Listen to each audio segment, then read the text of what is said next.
बिहार में प्रशांत किशोर एक नई तरह की राजनीति कर रहे हैं। वो जन सुराज यात्रा कर रहे हैं जिसकी शुरुआत 2 अक्टूबर यानी गांधी जयंती के दिन हुई है। कल से वो यात्रा शुरू किए हैं और उनका ये दावा है कि वो बिहार के हर एक गांव पहुंचेंगे, पैदल बिहार का भ्रमण करेंगे और लोगों से उनकी समस्या जानेंगे। लेकिन बार बार वो ये बात कहते नहीं थकते कि बिहार में पिछले 30 से 35 सालों में कोई काम ही नहीं हुआ है। अब चुनावी रणनीतिकार प्रशांत किशोर की जन सुराज यात्रा पर जेडीयू ने बड़ा हमला बोला है। जी हां, प्रशांत किशोर के दावे पर कि बिहार में पिछले 30 से 35 सालों में विकास का कोई काम नहीं हुआ, इस पर जेडीयू के राष्ट्रीय अध्यक्ष ललन सिंह ने पीके पर बड़ा निशाना साधा है। ललन सिंह ने कहा है कि प्रशांत किशोर आंकड़ों का खेल करते हैं।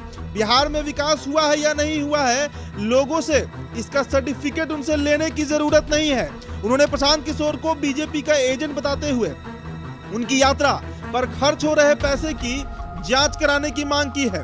ललन सिंह ने कहा है कि बिहार में पदयात्रा करने पर किसी को रोक नहीं है, हर व्यक्ति घूमने के लिए स्वतंत्र है। प्रशांत किशोर बिहार में कितने दिन रहे हैं कि उनको पता चलेगा कि पिछले 30 से 35 सालों में क्या काम हुआ है। बिहार का बच्चा बच्चा आम जनमानस जानता है कि बिहार में क्या परिवर्तन हुआ है, बिहार में क्या काम हुआ है और क्या नहीं हुआ है। इसके लिए प्रशांत किशोर जैसे चुनावी रणनीतिकार से सर्टिफिकेट की जरूरत बिहार की जनता को नहीं है। ललन सिंह ने कहा है कि प्रशांत किशोर आंकड़ों का खेल करते हैं और यही व्यवसाय है उनका। प्रशांत किशोर अपनी यात्रा का चाहे जो भी नाम दे दे, लेकिन सच यही है कि वे बीजेपी के लिए काम कर रहे हैं। ललन सिंह ने सवाल उठाया है कि प्रशांत किशोर जो अखबारों में बड़े बड़े विज्ञापन दे रहे हैं, उसके लिए आखिर पैसे आ कहां से रहे हैं। ललन सिंह ने कहा है कि इतना पैसा खर्च हो रहा है, सीबीआई और ईडी को पता करना चाहिए कि इतने पैसे कहां से आ रहे हैं। जेडीयू अध्यक्ष ने कहा है कि पैसों का स्रोत जहां से है, प्रशांत किशोर उसे ही नियंत्रण में है। प्रशांत किशोर की तरफ से अखबारों में जो फुल पेज का विज्ञापन दिया गया है, उसका पेमेंट कैश में किया गया है।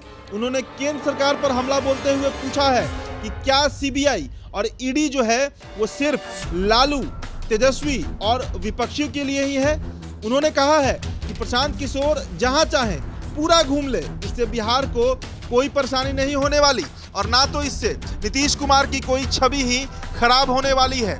यानी सीधे तरीके से ललन सिंह जो है वो प्रशांत किशोर को बीजेपी की बी टीम बता रहे हैं, जो बिहार में पदयात्रा करके बीजेपी के लिए वोट इकट्ठा करने का काम कर रहे हैं। तो ये बड़ा हमला बोला गया है ललन सिंह के द्वारा प्रशांत किशोर के ऊपर।